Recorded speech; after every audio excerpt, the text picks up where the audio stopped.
we're live. We're live for another Teach Talks. Teach Talk. Because not last week, but the week before, we talked about color accessibility in Canvas, and now this is the partner to that episode. Yes.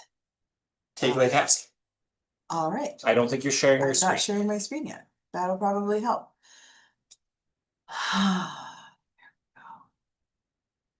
I'm gonna share the whole thing because I want you to see yourselves. I don't know if they can see themselves. Can you see yourselves when we do that? There is a setting in Zoom where you can permit that, but it is not the default. Bummer. That makes me sad. I want everyone to see themselves awkwardly. But we're not going to do it. It's fine. We're not going to worry about it. It's fine. We're going to talk about color today. So this one is called Color Me Bad. I really hope you get the joke. And if not, that's okay. You'll just have to Google it. But we're talking about color, visual meaning, and generally how not to freak out your students. So we're sort of riffing on our conversation from 2 weeks ago. I am in fact missing the second D in bad. There it is, Janelle. Yeah. And if so Nick, there was a band. Okay. So we're going to be kind of riffing off last week's conversation and sort of thinking about this strictly around teaching. All right, let's move through. So I lost my goals for the day. Sorry, we're using a different screen today and it's stressing me out. All right, so our objectives for today, we're going to talk about color choices and how they impact the student learning experience and the instructor assessment experience. We're going to talk about how color has specific meanings in higher education that might not reflect our goals as educators. And we're going to talk a little bit about alternatives for common color choices that may be less alarming for students. So in order to do that, I have to click. Okay. So really briefly, I want to talk about denotation versus connotation. So denotation being the literal definitions of things, connotation being sort of what we think about societally. Colors don't really have denotative meanings. They don't have meanings where every single person knows that that's what it means. So they don't also have universal meanings. But what colors do have are connotative meanings. And these connotative meanings are culturally and situationally specific. So the reason I bring that up is to kind of highlight the notion that when we are talking about color, we are really talking about color as it applies to like the human lived experience, and how it's not going to be the same for everybody. But within certain frameworks, if you think of higher education in the US as a culture, which I highly encourage you to, with its own set of meanings, color does have connotative meanings. And to borrow from Tom, this is a direct quote from Tom Gibbons himself: color alone is not sufficient to convey meaning online, which is not to say that color doesn't convey meaning online. It very well may and does, but it might not be the meanings that you want. Every time I'm going to hit that button. Yeah. All right, so really what we're talking about is the color red. That's really where we are today. We're talking a lot about red. The conversation around red in grading might be pretty familiar to folks. It's certainly made the rounds in higher education. I can remember having these conversations when I was a graduate student, however many years ago. Early 2000s. But mostly it's been talked about as sort of anecdata, sort of these anecdotes around student experiences, how students feel. A professor will say like, oh, I changed how I graded in terms of color, and oh, look at what this did. But there is actual research, which is nice. So I'm going to kind of briefly touch on this. We're not going to get too in the weeds on research, but what we're talking about has been called the red pen effect. Oh, there we go. 1992, my first year of undergrad. I was 3. The red pen effect. So the red pen effect refers to 2 separate but interrelated phenomena. So first, the red pen effect is basically what happens is students who were asked to grade or assess another classmate's work, they marked more mistakes in a text than students using blue pens. And so that's in 2019. In 2010, our first set of authors, Rutchick et al., found that college students who were acting as teachers using red grading pens marked more errors on a fictitious essay by an 8th grade student, and they assigned lower grades than participants who used a blue pen. So this is really about the sort of assessment aspect of this.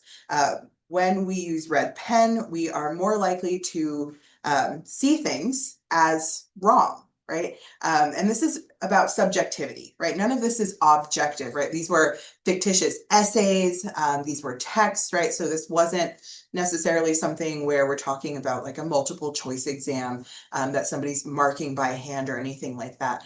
This is where, you know, this was sort of subjective. And so as I was reading through these two pieces, you know, folks were marking things kind of based on how they felt. So kind of grading on vibes, for lack of a better word. Like, I wouldn't have used this word here, and I have a red pen. And so I'm going to say that it's not just something I wouldn't have done, but it's wrong. It's almost like they were, when you give somebody a red pen, they start channeling their own memory of strict teachers that they had in the past. Yeah. I'm not going to say there's trauma there, but there's probably it's kind of like, yeah, like perpetuating a cycle that you yourself experienced when you were a student and you got a lot of red ink. Yeah. I imagine there's some sort of interesting power stuff going on here. But they didn't get too in the weeds in terms of the psychology of this. I kind of would have loved to get into a deep dive about that. But what they found sort of quantitatively was that this is what folks were doing. This is what students, participants in the experiment were doing. So that's the first piece of the red pen effect. The second is the thing that we're probably more familiar with.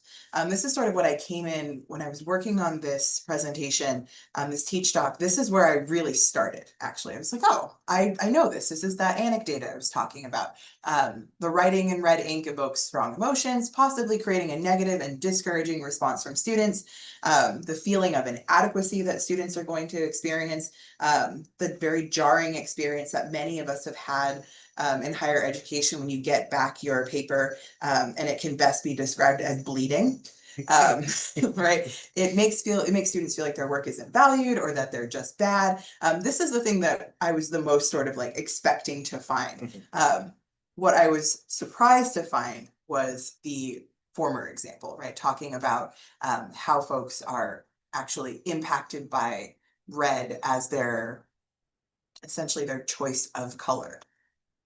So yes, I said that marking and grading in red impacts you as a grader. I did say that. And I think that's one of the cool things about Teach Talks, getting us to think really critically about our practices.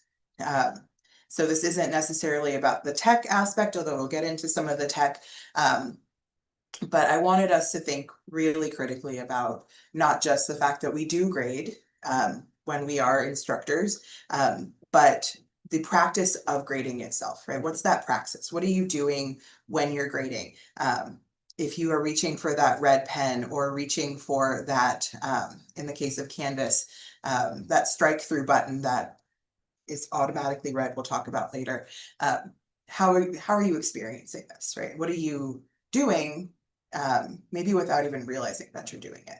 And if you want to listen to a very short interview, NPR's All Things Considered did a piece on this where they interviewed where Guy Raz, who's one of my favorite people ever, interviewed the author of one of these studies. And we can share that link later on so you have it if you want to go listen to. We'll make sure we put that in the FactDev module. Go listen to my bestie. It's like the Stanford prison experiment for grading. Kind of, yeah. Kind of because you're subconsciously taking on an identity that you've been given, either because you were made a guard or because you were given a red pen. And now that's the role that your brain isn't happening, whether you like it or not. Whether you like it or not. And whether or not that's part of sort of how you see yourself as a practitioner, you know, using that tool that we're sort of expected to use is kind of, I mean, we see this all over higher education, right? When we are told that we need to be more rigorous. I love that word, rigorous, because it's awful, because what does it mean, right? How is it attached to larger pieces of the puzzle when we're talking about equity, that sort of thing. So again, if you want to listen to this one, not just because it's Guy Raz, but it doesn't hurt, to be honest. All right, so what do I do? Like I've told you this thing, I have shamed you about your red pen use. What should I be doing? On ground, this is kind of an easy fix. Using different colors, blue, purple, green, kind of whatever. That's not super techy, but it is what it is. What can you use differently? This is where we saw a shift in practice over the years. I'm seeing this right now in K through 12. So I have a third grader and everything comes back in purple. Not just because her teacher loves purple, but because she actively doesn't use red. Tom says, I used to use pencil to mark up student papers when I taught composition. I loved that when I was a student, and I loved it when I was an instructor, because students could erase it, right? If they wanted to, this was their work. Just because I said that it should look like this doesn't necessarily mean that it should. That's again my subjectivity, not necessarily my objectivity as an assessor. I also think of it as being akin to when you're working with somebody else and instead of making line edits, they just delete what you've written. Very frustrating. How dare you? I worked very hard on wordsmithing that, and just because you don't like my preposition, you're gonna get rid of it. But on ground, really, right, thinking about what you can do differently. Do you use ink? Do you use pencil? That's up to you. But in Canvas, we have some options. So if you go into Canvas, which I will do, I'm going to show you a paper that was not actually written by Jessica Hoppy. I had to fudge this a little bit. This is all about using the peer review function in Canvas. So Jess Hoppy wrote this paper, turned it in, and I am their instructor here. And I've got some tools here, right, in the inline editor, where I can kind of go through and give Jess some feedback. So I'm going to talk through each of the feedback tools one at a time. So the first one I want to talk about is our strike through or strike out. So basically this one allows me to put a line through things. Oh, Tom's got a finger up. Your screen bumped over, and you. so we can't see the full view of the tools just because there's like where you could make some of the changes with it. Yeah. Can you see? There, yes. Right there? Yeah. Should I make it bigger?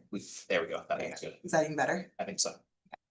All right, so the strikeout or strike through, by the way, it is defaulting to red, which I think is kind of an interesting aha moment.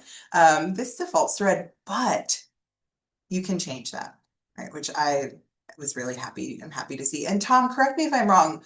All of these should meet specifications around contrast. No.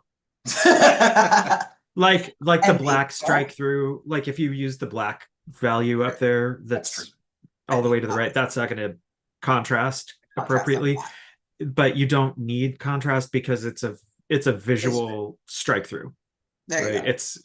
It's an object that is communicating meaning that isn't just in color. Now, if you started doing strike throughs in red and green and blue, just like if you were using highlighter colors to encode meaning, that would be a problem. Right, that would be a problem. So we don't recommend saying like, if I strike through this with green, then it means this. If I strike through this with purple, then it means this. If I strike through no. Yeah, add a comment out to the side. Right, do something if you want to do that, like use your words, add a comment to the side. Use your words. I think we could have also called this series Use Your Words, which I think is fine. So you can change your colors here, but know that this exists and it doesn't necessarily need to be red. It can be these other colors. Let's see what else have we got. We've got our line function, so you can like draw on this, like yay. That defaults to blue, which is kind of nice. Your text will default to black, so if you want to add text somewhere, good work. We can do that. We've got our highlighters, which default to yellow, and I think Tom briefly talked about highlighters last time around. That the highlighter is both a connotative thing in that we associate it with the actual object itself, right? The yellow highlighter, but also that it is a great thing for contrast because people can actually, or for visual meaning because people can see it because it's that bright garish yellow, which I personally love. I wish I had more clothes in highlighter yellow, but I don't. And people won't see the yellow the same. Like not all people will see the yellow the same way, but they will see it with enough contrast between black and Yes. white to know that that's a highlight. That is what we want.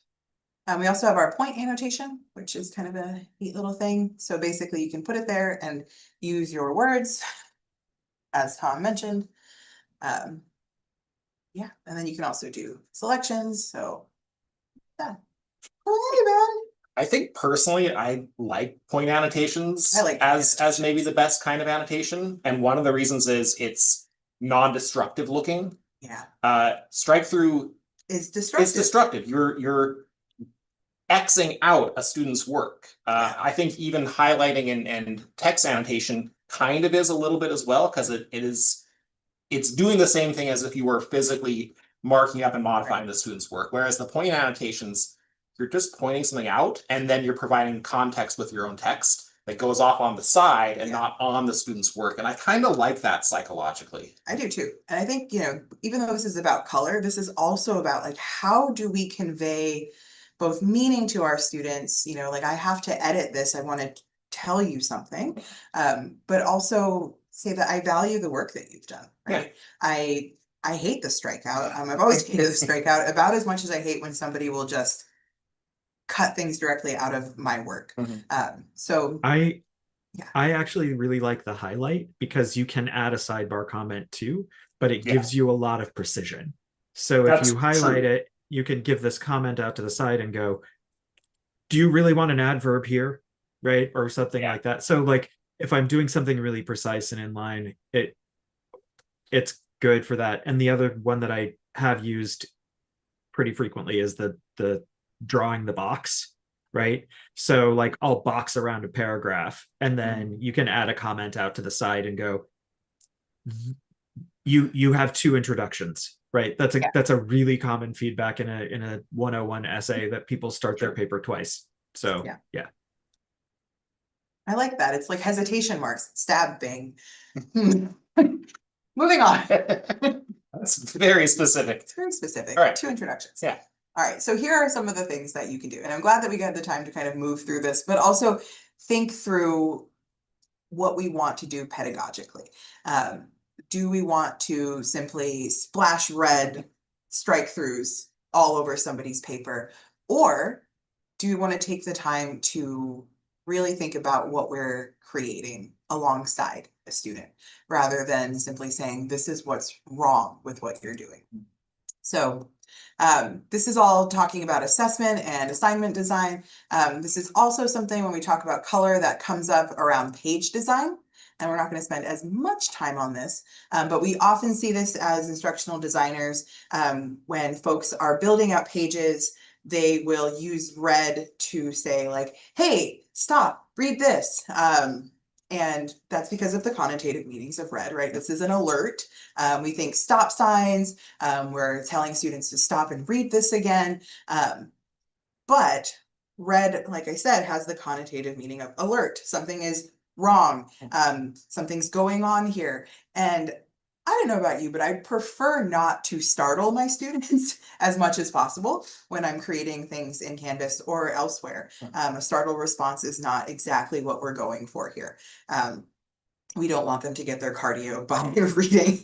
I just imagine there's a meme of a kitten who is being startled, like you touch the kitten's belly and it goes like this.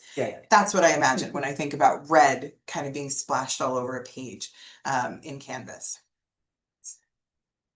Assignment prompt is jump scare. Yeah, we don't need to be doing that. Well, when I see like a syllabus that has, and I really hope that I don't hurt anybody's feelings when I say this, and I'm so sorry if I do. But when I see a syllabus that has like a lot of bolding and underlining and red text and highlighters, to me it reads like a diary of bad experiences. Is what it feels like every time you had something go wrong in a previous quarter, or a student do something that you did not like or didn't expect, you go back in there and you emphasize something with a new way of emphasizing.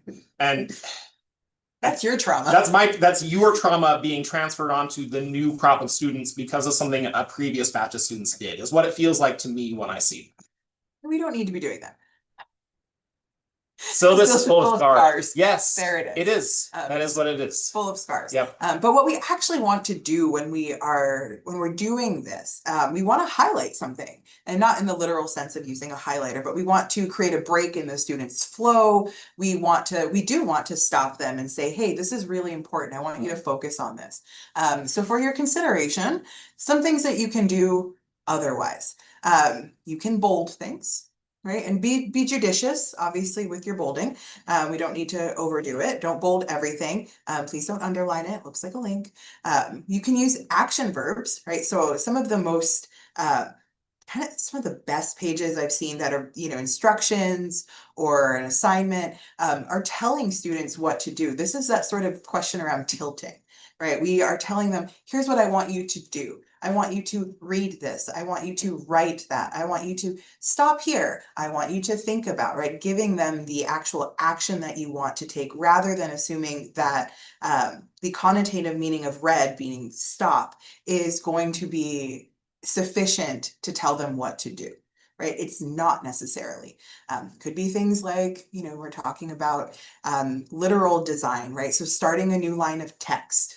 Right? If you want them to stop and move into a new thought, it shouldn't be in the same paragraph as all your other thoughts, right? This is what we kind of teach folks when we're talking about writing.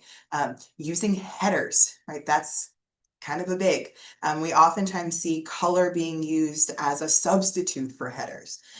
It shouldn't be. Rather, if you actually use headers, right, you're telling students, like, this is how I want you to move through this document.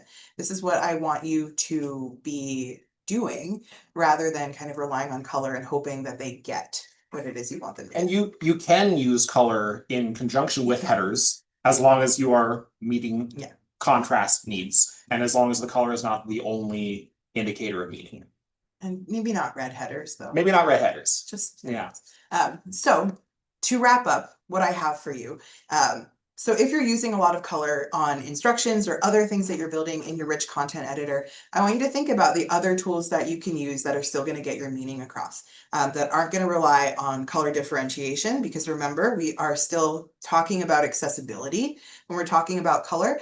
So if you're using color differentiation and only color differentiation, not all your students are going to be able to see that. They're not all going to be able to perceive what it is that you are hoping connotatively that they're going to perceive. And the ones that can perceive it may not be interpreting it the way that you want them to. You're bleeding all over the page.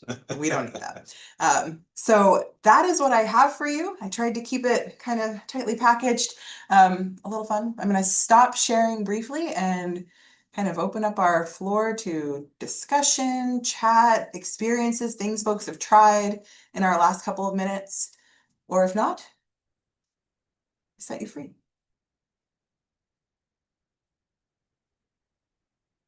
Can't tell if Tom's thinking.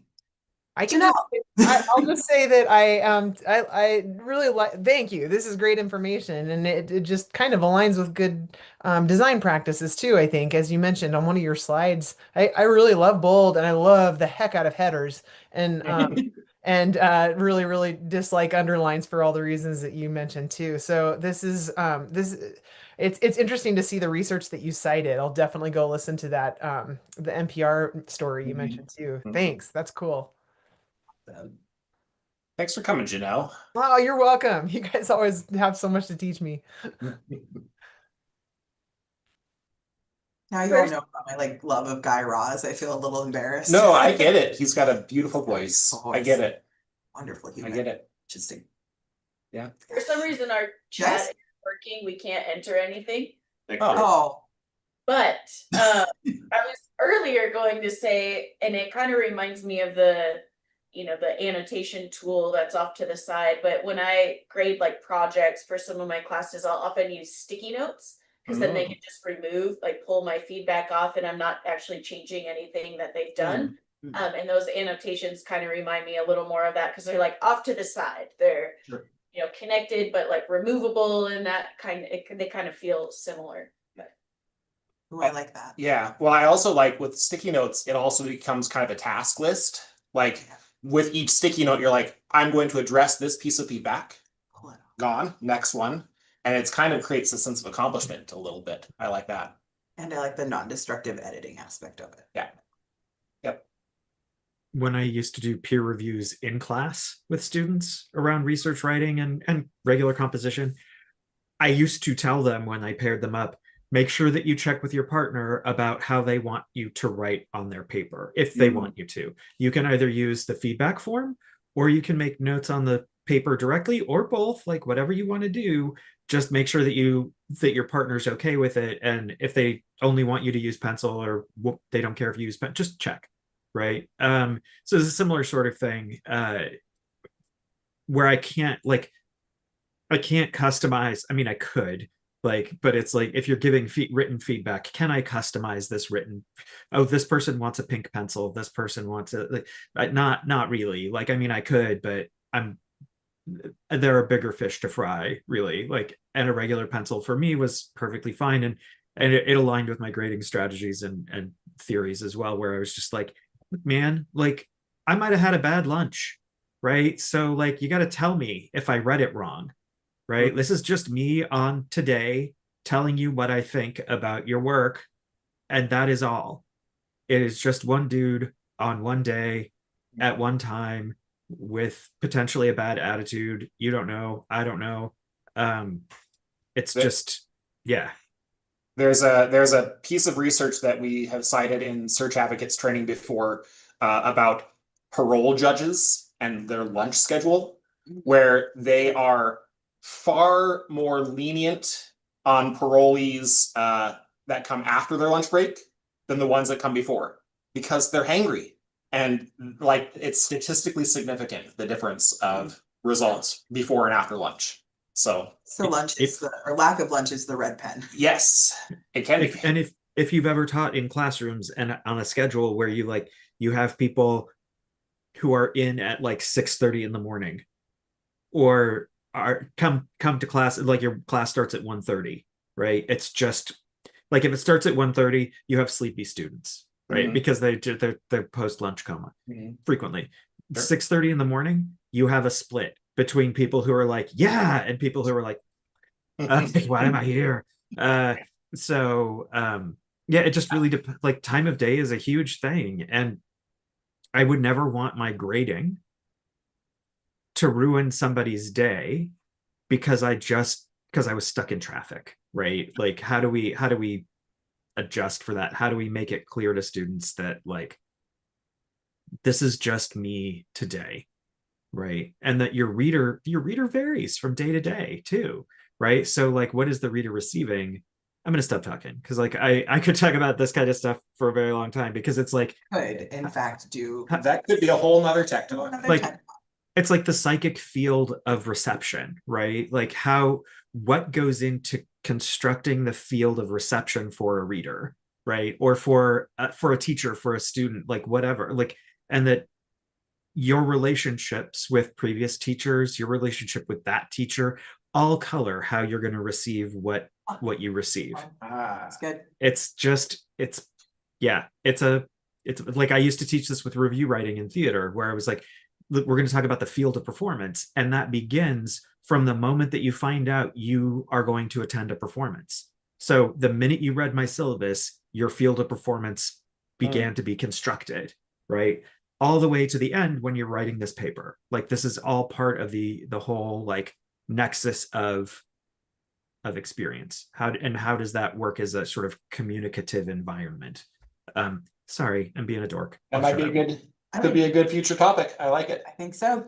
All right, friends, I am going to say goodbye. I think Caleb's going to end the stream, and we will see you all next week for our next Teach Talk, which Tech Talk about I think copying course content into the next quarter as we look into winter quarter. But it's not me. It's a tech talk that's not me. Tech Talk.com. All right, bye, folks. Okay, bye. You're ended.